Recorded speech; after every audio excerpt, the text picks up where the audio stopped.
नमस्कार दोस्तों। India academy current affairs में आपका स्वागत है। सबसे पहले पिछले 2 दिन की क्लास नहीं हो पाई, उसके लिए थोड़ा असुविधा हुई होगी, यह मैं मानता हूं, लेकिन हम उस गैप को आज पूरा कवर करेंगे। आज 18, 19 और 20 फरवरी तीनों दिन की क्लास एक साथ होगी। समय कम है, इसलिए आज की क्लास बहुत ही फोकस्ड और सीधी होगी। हमारे पास 50 महत्वपूर्ण प्रश्न हैं और ध्यान से सुन लीजिए, इन्हीं 50 से आपका पेपर बनेगा भी। इससे बाहर जाने का लगभग कोई चांस नहीं है, इसलिए आज मजाक नहीं, आज पूरा ध्यान और पूरा डिसिप्लिन चाहिए। हम तेज पढ़ेंगे लेकिन साफ पढ़ेंगे, कम समय में पक्की तैयारी, यही आज का लक्ष्य है। तो अब पिछले 2 दिन भूल जाइए और आज की क्लास को पूरी ताकत के साथ शुरू करते हैं। रेडी? चलिए पहला प्रश्न शुरू करते हैं। तो चलिए पढ़ते हैं क्वेश्चन हम लोग। ध्यान से पढ़िएगा सब लोग क्वेश्चन, और ध्यान से सुनिएगा भी आप लोग, ठीक है ना, कि सुनने से बहुत कुछ याद होता है। देखिए, आई लाइफ कनेक्ट को किस रूप में वर्णित किया गया है? How is I life connect describe? तो इसको किस रूप में वर्णित किया गया है? तो बताइए। तो इसका आंसर होगा option B, doctor led AI health care ecosystem. Tick कर लीजिए, doctor led AI health care system. मैंने इसका शॉर्ट्स भी बना दिया है। चलते हैं हम लोग नेक्स्ट क्वेश्चन में। और जिनको जिनको क्या कीजिएगा, वीडियो को पॉज करके एक बार जरूर खुद से आंसर करने की कोशिश कीजिएगा। इससे आप लोग का पता चलता है कि कितना आप लोग मतलब जानते हैं। चलिए नेक्स्ट क्वेश्चन शुरू करते हैं। भारत की पहली क्वांटम घाटी कहाँ स्थापित की जाएगी? तो बताइए ये इसका आंसर क्या होगा? भारत की पहली क्वांटम घाटी कहाँ स्थापित की जाएगी? तो ये होगा अमरावती। कहाँ होगा? तो अमरावती। ठीक है, तो हम लोग आज थोड़ा फास्ट भी देखेंगे क्योंकि हम लोग को 50 क्वेश्चन पूरे करने हैं। नेक्स्ट क्वेश्चन आइए। एशियाई विकास बैंक एडीबी ने असम में ब्रह्मपुत्रा नदी के किनारे बाढ़ एवं कटाव प्रबंधन हेतु कितने अतिरिक्त वित्तीय सहायता मंजूर की है? एडीबी का फुल फॉर्म आप लोगों को पता होगा, एशियन डेवलपमेंट बैंक। कौन है ये? Asian development bank. इसको नोट कर लीजिएगा अगर आपको पता नहीं होगा तो। ठीक है, अब चलते हैं हम लोग नेक्स्ट। इसका ऑप्शन हम लोग देख लेते हैं क्या क्या है। तो एक ऑप्शन है 150 मिलियन, 160 मिलियन, 175 मिलियन, 182 मिलियन। तो इसका एग्जैक्ट आंसर हो जाएगा 182 मिलियन डॉलर। क्या हो जाएगा? 182, याद रख लीजिए 182 मिलियन डॉलर। ठीक है ना, मिलियन डॉलर, ये आपका आंसर हो जाएगा। ठीक है, इससे कुछ फैक्ट्स है वो उसको भी समझ लीजिए। देखिए, जो एशियन डेवलपमेंट बैंक जो है उसका एस्टेब्लिशमेंट हुआ था 1966 में। इसका हेडक्वार्टर है मनीला फिलीपींस। टोटल कितने कंट्री है? 69। और जब नया जो कंट्री ऐड हुआ है वो कौन सा है? वो इजराइल है। नया कौन सा ऐड हुआ है? वो है इजराइल। ठीक है, तो इसको याद रखिएगा। 1966 establishment, headquarter Manila Philippines, total country 69 और न्यूली एडेड कंट्री इजराइल है। समझ में आ गया? अब हम लोग चलते हैं नेक्स्ट क्वेश्चन की ओर। नेक्स्ट क्वेश्चन भी बहुत ही इंपॉर्टेंट क्वेश्चन है, देखिए पढ़िए इसको। जैव प्रौद्योगिकी संबंधित क्षेत्रों के लिए अनुसंधान विकास एवं नवाचार कोष BIRAC का शुभारंभ किसने किया? ठीक है, तो ये आपके पास ऑप्शन है डॉक्टर जितेंद्र सिंह, शिवराज सिंह चौहान, अमित शाह और उसके बाद ज्योतिराज सिंधिया। तो इसका सही आंसर होगा डॉक्टर जितेंद्र सिंह। इन्हीं ने शुभारंभ किया है क्या? Biotechnology related area innovation fund, doctor Jitendra Singh. तो ये आपका आंसर हो जाएगा। नेक्स्ट क्वेश्चन, चलिए नेक्स्ट क्वेश्चन पे चलते हैं। हाल ही में महिला इंडस्ट्रियल पार्क बनाने की घोषणा किस राज्य ने की? ऑप्शन है आंध्र प्रदेश, असम, बिहार और तेलंगाना। कौन कौन? आंध्र प्रदेश, असम, बिहार और तेलंगाना। जल्दी से आंसर कीजिए, इसका आंसर क्या होगा? तो इसका आंसर होगा ऑप्शन ए। क्या हो जाएगा? आंध्र प्रदेश। ठीक है, इसका आंसर हो जाएगा आंध्र प्रदेश। सही उत्तर आंध्र प्रदेश। चलिए हम लोग इसके बारे में कुछ फैक्ट्स भी देखेंगे, इसमें क्या फैक्ट्स बताया गया है। ठीक है, तो देखिए यहाँ पे क्या बताया गया है। अच्छा, आंध्र प्रदेश तो हो गया। अच्छा, इसका थीम है वन नेशन वन इंटरप्रेन्योर। क्या है थीम? याद रखिएगा, वन नेशन वन इंटरप्रेन्योर। इसका उद्देश्य क्या है? महिला उद्यमिता को बढ़ाना। ठीक है, महिला इंटरप्रेन्योरशिप को बढ़ाना इसका मेन उद्देश्य है। चलिए हम लोग नेक्स्ट क्वेश्चन पढ़ते हैं। है ओल चिकी लिपि किस भाषा से संबंधित है? ओल चिकी किस लिपि भाषा से संबंधित है? इसका आंसर क्या है? तो ये आंसर हो जाएगा संथाली। की किस भाषा से संबंधित है? संथाली। और इंपॉर्टेंट भी है, टिक मार के रखिएगा इसको। नेक्स्ट क्वेश्चन चलते हैं हम लोग, देखते हैं। देखिए, ओल चिकी से मैंने क्वेश्चन लिए हैं ज़्यादातर। ओल चिकी लिपि के 100 वर्ष पूरे होने का समारोह कहाँ आयोजित किया गया? बताइए कहाँ आयोजित किया? तो ये हो गया ऑप्शन सी, ये आयोजित किया गया है दिल्ली में। ठीक है, कहाँ आयोजित किया गया है? ये दिल्ली में आयोजित किया गया है। नेक्स्ट क्वेश्चन चलते हैं हम लोग, उसी से रिलेटेड है। ओल चिकी लिपि का विकास किसने किया था? तो इसका आंसर होगा ऑप्शन बी, रघुनाथ मुर्मू। कौन किया था? रघुनाथ मुर्मू ने इसका ये विकास किया था। नेक्स्ट क्वेश्चन आ जाइए हम लोग 9 नंबर। संथाली भाषा किस भाषा परिवार से संबंधित है? बताइए संथाली भाषा किस परिवार से संबंधित है? तो ये होगा ऑस्ट्रो एशियाटिक। कौन होगा? ऑस्ट्रो एशियाटिक भाषा से संबंध है। हम लोग नेक्स्ट क्वेश्चन चलते हैं 10 नंबर। तो ये है विंग्स इंडिया 2026 अवार्ड्स के संदर्भ में बेस्ट एयरपोर्ट द ईयर का सही उत्तर कौन है? तो बताइए बेस्ट एयरपोर्ट कौन बना? तो ये होगा Delhi international airport limited. Option ये हो गया आपका बेस्ट एयरपोर्ट। ठीक है, हम लोग नेक्स्ट क्वेश्चन चलते हैं। अब हम लोग ध्यान से आप लोग पढ़ते जाइए और समझते जाइए। ठीक है, बेस्ट एयरपोर्ट 25, ये ग्रेटर बताता हूँ इसका। MPPA का पुरस्कृत किसे है? मतलब ये पैसेंजर जो 25 लाख से ज़्यादा पैसेंजर ले जाता है। ठीक है ना, 25 लाख से पैसेंजर ज़्यादा जो ले जाता है, उसमें कौन सा एयरपोर्ट सबसे फर्स्ट रहा? पुरस्कार किसने जीता? तो बताइए क्या होगा? तो ये जीता है केम्पगोडवा इंटरनेशनल एयरपोर्ट बेंगलोर। बेंगलोर से बहुत लोग आते जाते हैं, तो ये 25 लाख इसलिए ये हो गया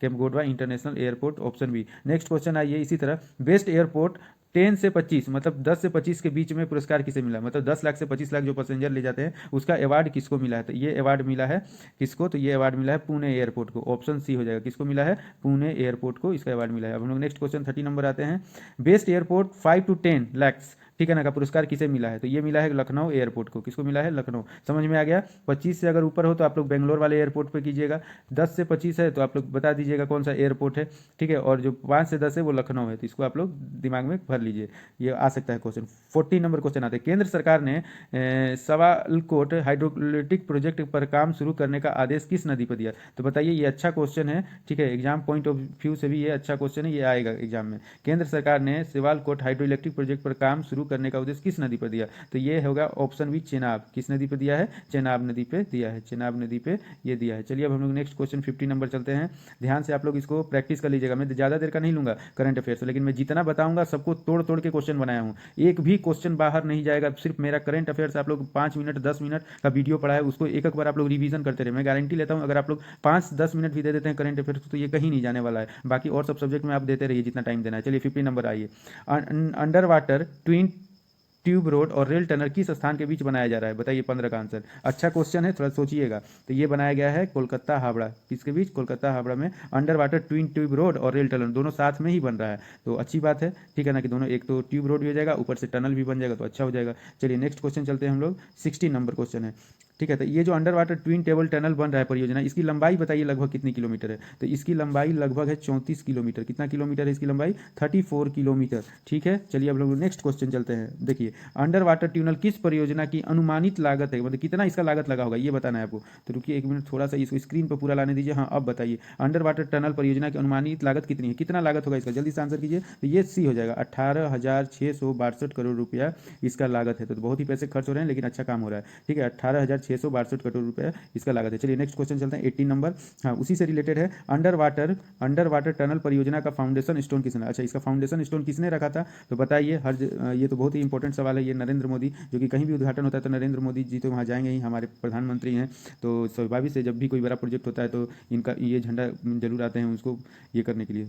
नेक्स्ट आते हैं 19 नंबर, 19 नंबर क्वेश्चन पढ़िए, भव्य भारत भूषण अवार्ड किस संस्थान द्वारा शुरू किया गया, भव्य भारत भूषण अवार्ड किस संस्था के द्वारा शुरू किया गया, तो जल्दी से बताइए, तो ये है ईसा फाउंडेशन, किससे शुरू किया गया है, ईसा फाउंडेशन के द्वारा शुरू किया गया है, याद रख लीजिएगा इसको। नेक्स्ट क्वेश्चन हम लोग चलते हैं 20 नंबर, हाँ भव्य भारत भूषण अवार्ड की शुरुआत किसने की, अब इस अवार्ड को किसने शुरू किया है, तो इस अवार्ड को शुरू किया है सदगुरु जग्गी वासुदेव, याद रखिएगा कौन से गुरु हैं ये, सदगुरु जग्गी वासुदेव, जग्गी वासुदेव ने शुरू किया है, ठीक है ना, जग्गी वासुदेव ने शुरू किया है। चलिए नेक्स्ट क्वेश्चन चलते हैं 21 नंबर, ईसा फाउंडेशन का मुख्यालय कहाँ स्थित है, बताइए ईसा फाउंडेशन का मुख्यालय कहाँ स्थित है, तो ये कोम्बेटोर में है, कहाँ है, कोम्बेटोर में है। नेक्स्ट क्वेश्चन आ जाइए, नेक्स्ट क्वेश्चन 22 नंबर है कि संथाली भाषा को संविधान की 8वीं अनुसूची में किस संशोधन द्वारा शामिल किया गया, तो ये बताइए किस संशोधन द्वारा 8वीं अनुसूची में किस संशोधन द्वारा संथाली भाषा को शामिल किया गया है, तो ये संशोधन है आपका 92, ठीक है, 92 संशोधन में इसको शामिल किया गया है, ठीक है। अब हम लोग नेक्स्ट क्वेश्चन की ओर चलते हैं 23 नंबर,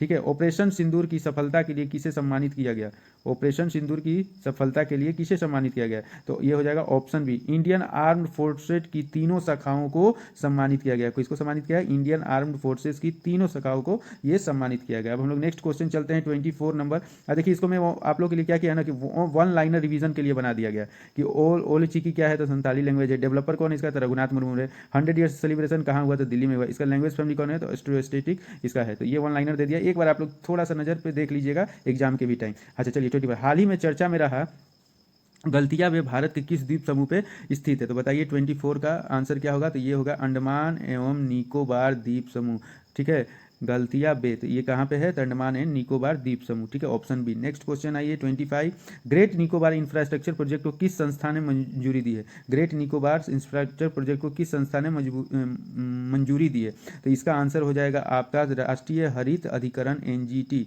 ठीक है, किसने दी है इसको, एनजीटी ने दिया है इसको हरी झंडी या मंजूरी कह लीजिए, ठीक है। अब हम लोग इसको आते हैं नेक्स्ट क्वेश्चन, अब देखिए एनजीटी यहाँ लिखा हुआ है तो इसको आप लोग ध्यान से देख लीजिएगा। नेक्स्ट क्वेश्चन चलते हैं, ग्रेट निकोबार प्रोजेक्ट में इंटरनेशनल कंटेनर ट्रांसशिपमेंट टर्मिनल कहाँ बनाया जाएगा, ICTT कहाँ बनाया जाएगा, ये पूछ रहा है। तो इसका बताइए आंसर होगा क्या, गलथिया बे। अभी हम लोगों ने ऊपर में पढ़ा है, वही आंसर होगा गलथिया बे। तो याद रखिएगा, इंपॉर्टेंट क्वेश्चन है ये, ठीक है ना, आ सकता है, घुमा के भी दे देगा आपको, ठीक है, ICCT डायरेक्ट देगा, गलथिया बे या गलथिया बे देके वो पूछ देगा। चलिए नेक्स्ट क्वेश्चन हम लोग बढ़ते हैं, बी कॉरिडोर पहल किस संस्थान द्वारा शुरू की गई, बताइए बी कॉरिडोर पहल किस संस्थान द्वारा शुरू की गई है, 27C NHAIA द्वारा, ठीक है ना, NHAI के द्वारा शुरू की है, कौन सा, बी कॉरिडोर। तो इसको आप लोग देख लीजिएगा, ठीक है। हाँ, और एक बात मैं आप लोगों को बता देना चाहता हूँ कि मैं अब क्या करूँगा ना कि लॉन्ग वीडियो नहीं लाऊंगा, आधा घंटा का वीडियो लाऊंगा, लेकिन उसमें आपको 100 क्वेश्चन या तो 1 मंथ का पूरा करंट अफेयर्स लाऊंगा या वीकली करंट अफेयर्स लाऊंगा, लेकिन आप लोग आधे घंटे में पूरा रिवाइज कराऊंगा, ये मेरी गारंटी दे रहा हूँ, आधे घंटे में पूरा रिवीजन कराऊंगा। और मैराथन भी लेके आऊंगा पूरा जून से 25 से लेके अभी जो चल रहा है करंट ईयर तक सारा करंट अफेयर्स एक जगह कलेक्ट करके दूंगा। मेरा PDF भी प्रोवाइड किया जाएगा और आप मेरे टेलीग्राम चैनल पर जाकर PDF ले लीजिएगा, और इसमें कोई भी कॉस्ट नहीं देना है आपको, फ्री ऑफ कॉस्ट सारा कुछ मिलेगा, टेंशन नहीं लेना, रिवीजन करते रहिए सिर्फ मेरे साथ। 28 नंबर आइए, सार का मुख्यालय कहाँ स्थित है, बताइए। तो ये तो पुराना क्वेश्चन भी है, सार का मुख्यालय कहाँ, क्वेश्चन ये स्टैटिक जीके में मैंने इसको ले लिया, तो ये काठमांडू। चलिए हम लोग नेक्स्ट क्वेश्चन में चलते हैं, गीता पटनायक का हाल ही में निधन हो गया, वो किस क्षेत्र से संबंधित थी, गीता पटनायक का हाल ही में निधन वो किस क्षेत्र से संबंधित थी, तो ये थी ओडिया संगीत से, किससे संबंधित थी, ओडिया संगीत से वो रिलेटेड थी। कौन थी ये, गीता पटनायक। देखिए पटनायक लोग तो उड़ीसा में ही ज़्यादा होते हैं, इससे भी आप लोग पकड़ सकते थे। नेक्स्ट आइए हम लोग देखते हैं, देखिए गीता पटनायक प्रसिद्ध उड़ीसा गायिका थी, क्या थी ये, गायिका थी, ये भी यहाँ पे लिख दिया गया है। चलिए नेक्स्ट क्वेश्चन आते हैं, BBC Indian sports women of the year 2025 किसे नामित किया गया, बताइए। तो sports women of the year बस एक ही खिलाड़ी ही हैं, 30 का हो जाएगा आपका स्मृति मंदना,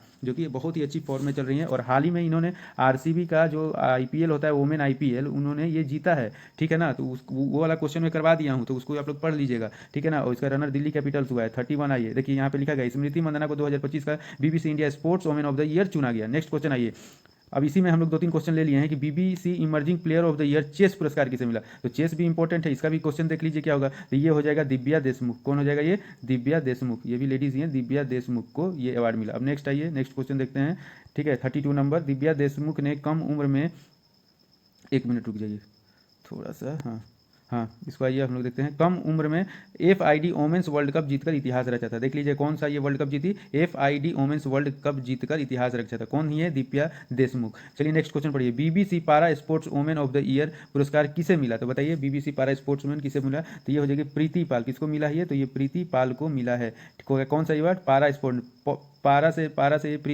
प्रीति हो जाएगा, तो पी से पारा, पी से प्रीति, याद रख लीजिएगा दिमाग में एडजस्ट करने के लिए। 30 नंबर देखिए यहाँ नोट में लिखा है, प्रीति पाल ने 2024 पेरिस ओलंपिक में 2 कांस्य पदक भी जीते थे, ठीक है ना, तो इसलिए इनको ये अवार्ड मिला है। नेक्स्ट आ जाइए, BBC life time achievement award किसे प्रदान किया गया, बताइए BBC लाइफ टाइम अचीवमेंट किसे प्रदान किया गया है। 33 नंबर जल्दी से आंसर कीजिए आप लोग, तो ये हो जाएगा अंजलि भगत। किसको किया गया, ये अंजलि भगत, ठीक है। नेक्स्ट क्वेश्चन चलिए, अब यहाँ पे देखिए नोट में जो लिखा हुआ है, अंजलि भागवत ओलंपिक फाइनल में पहुंचने वाली भारत की पहला महिला शूटर थी, तो ये पूछ सकता है कि अंजलि भागवत किस खेल से रिलेटेड थी, तो महिला शूटर थी है, ठीक है ना, तो ये आप लोग ध्यान से देख लीजिएगा। नेक्स्ट क्वेश्चन आ जाइए आप लोग, अफ्रीकी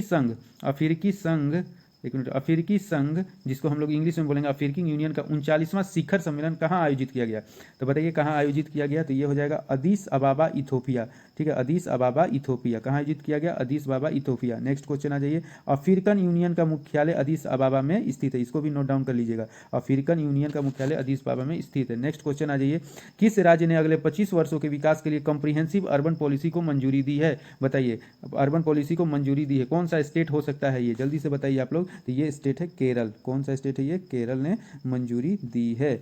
नेक्स्ट क्वेश्चन आ जाइए 37 नंबर, अच्छा इसका नोट में पढ़ लीजिए, केरल देश का पहला राज्य बना जिसके व्यापक शहरी नीति को स्वीकृति दी है। नेक्स्ट क्वेश्चन आ जाएगा, केरला अर्बन पॉलिसी कमीशन का गठन कब किया गया था, बताइए केरला अर्बन पॉलिसी कमीशन का गठन कब किया गया था, तो बता दीजिए जल्दी से इसका आंसर, तो इसका आंसर हो जाएगा दिसंबर 2023 में। कब गठित किया गया था, दिसंबर 2023 में। नेक्स्ट क्वेश्चन आ जाइए, थोड़ा सा इसका नोट देख लेते हैं, आयोग में राष्ट्रीय एवं अंतर्राष्ट्रीय विशेषज्ञ शामिल थे, कौन कौन थे, राष्ट्रीय एवं अंतर्राष्ट्रीय विशेषज्ञ शामिल थे। नेक्स्ट आइए हम लोग देखते हैं, केरला अर्बन पॉलिसी कौन है, ये केरला अर्बन पॉलिसी कमीशन ने अपनी रिपोर्ट किसे सौंपी, तो बताइए ये इस रिपोर्ट किसको ये सौंपा है, तो इसका आंसर मुख्यमंत्री पिनरई विजयन को ये इसने रिपोर्ट सौंपा है, किसको, ये यहाँ के CM है, ठीक है ना, केरला के CM है मुख्यमंत्री पिनरई विजयन। चलिए नेक्स्ट क्वेश्चन हम लोग देखते हैं, ये रिपोर्ट 25 में सौंपी गई है और इनके मुख्यमंत्री पिनरई विजयन है। चलिए नेक्स्ट क्वेश्चन आ जाते हैं। केरल की नई शहर नीति, केरल की नई शहर नीति किस वर्ष तक के विकास के रोडमैप तैयार करती है? ठीक है ना, केरल की नई शहर नीति किस वर्ष तक के विकास के रोडमैप तैयार करती है?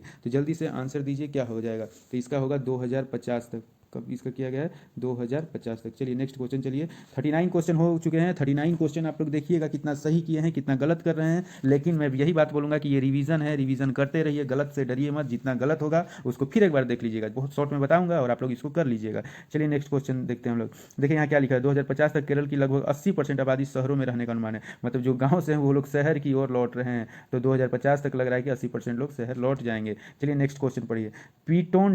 पीटोन डे ला फर्नेस ज्वालामुखी किस महासागर में स्थित है? तो बताइए पीटोन डे कहाँ पे स्थित है? तो इसका हो जाएगा सी, हिंद महासागर। पीटोन डे कहाँ हो जाएगा? हिंद महासागर। चलिए नेक्स्ट क्वेश्चन की ओर बढ़ते हैं।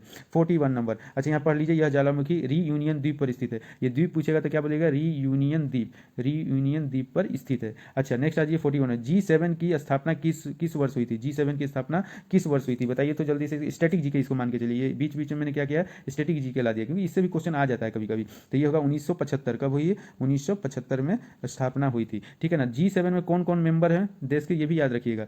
ठीक है, ये भी जरूरी क्वेश्चन है। नेक्स्ट आइए, निम्नलिखित में से कौन सा G7 का सदस्य नहीं है? बताइए तो। जापान, कनाडा, भारत, इटली, कौन सा नहीं है? बस हमारा ये जो भारत है ना, यही नहीं है इसका सदस्य। ठीक है, नेक्स्ट क्वेश्चन आ जाइए 43 नंबर में। 1997 में रूस में के शामिल होने के बाद समूह का नाम क्या हो गया था? तो ये जब रूस शामिल हो गया तो इसका नाम क्या हो गया? तो इसका नाम हो गया G8। रूस जब शामिल हो गया तो इसका नाम हो गया G8। नेक्स्ट क्वेश्चन चलिए। 2014 में रूस को किस घटना के बाद समूह से बाहर किया गया? ठीक है ना, और 2014 के बाद रूस को बाहर भी कर दिया गया। तो वही है घटना को पता ही होगा आपका, क्रीमिया का अधिग्रहण। इस घटना के कारण, क्रीमिया के अधिग्रहण के कारण। नेक्स्ट क्वेश्चन चलिए। हाँ तो थोड़ा सा रुक जाइए। हाँ, वर्ष 2024 में G7 शिखर सम्मेलन का मेजबान देश कौन सा? मेजबानी कौन किया था? तो बताइए इसका 45। तो इसका इटली किया था। कौन किया था? इटली। ठीक है ना, इसका हो जाएगा आंसर इटली। याद रखिएगा। कौन कौन सा ईयर बोल रहा है? 2024 का ईयर बोल रहा है, तो इसको ध्यान से देख लीजिए। नेक्स्ट आ जाइए 46 नंबर। हाँ, G7 अगर आपको देखना है तो ये एक तरफ शॉर्टकट बनाइए GF और दूसरा शॉर्टकट बनाइए इसके जूस। ठीक है ना, GF को आप पिला दिए जूस तो वो हो गई खुश, जूस पिला दिए तो हो गई खुश। तो G से हो गया जर्मनी, F से हो गया फ्रांस, J से हो गया जापान, U से हो गया USA, I से हो गया इटली, C से कनाडा और E से इंग्लैंड। यही G7 के मेंबर हैं। याद रखिएगा ये शॉर्टकट GF और ये जूस आप लोग कभी भूलिएगा नहीं G7 के। चलिए नेक्स्ट क्वेश्चन आते हैं 46। 52वें G7 शिखर सम्मेलन 2026 के लिए प्रधानमंत्री नरेंद्र मोदी ने किसको आमंत्रित किया? तो ये इमैनुअल मैक्रो को आमंत्रित किया है। किसको? Emmanuel Macron. इंपॉर्टेंट क्वेश्चन है ये। ठीक है ना, ये सब क्वेश्चन एग्जाम में कथन के द्वारा या उलझाने के लिए आपको दे सकता है क्वेश्चन, तो इसको याद रखिए। कौन सा सम्मेलन है? 52वां G7 2026 में प्रधानमंत्री नरेंद्र मोदी ने किसे आमंत्रित किया था? इमैनुअल मैक्रो को आमंत्रित किया। चलिए नेक्स्ट क्वेश्चन चलते हैं।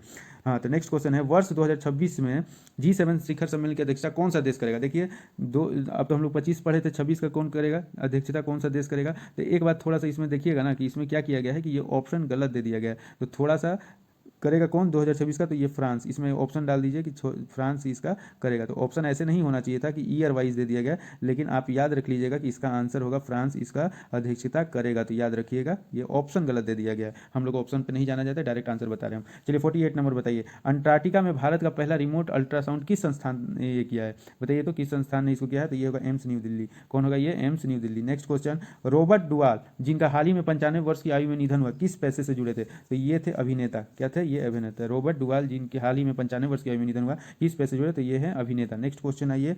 हाँ, भारत और स्वीडन ने दूरसंचार एवं डिजिटल नवाचार में सहयोग बढ़ाने पर सहमति व्यक्त की है। तो ये कब हुआ है बताइए 50 का? तो ये हो जाएगा 18 फरवरी 2026 का। ये बहुत ही लेटेस्ट न्यूज़ है। ठीक है ना, कल ही का न्यूज़ है।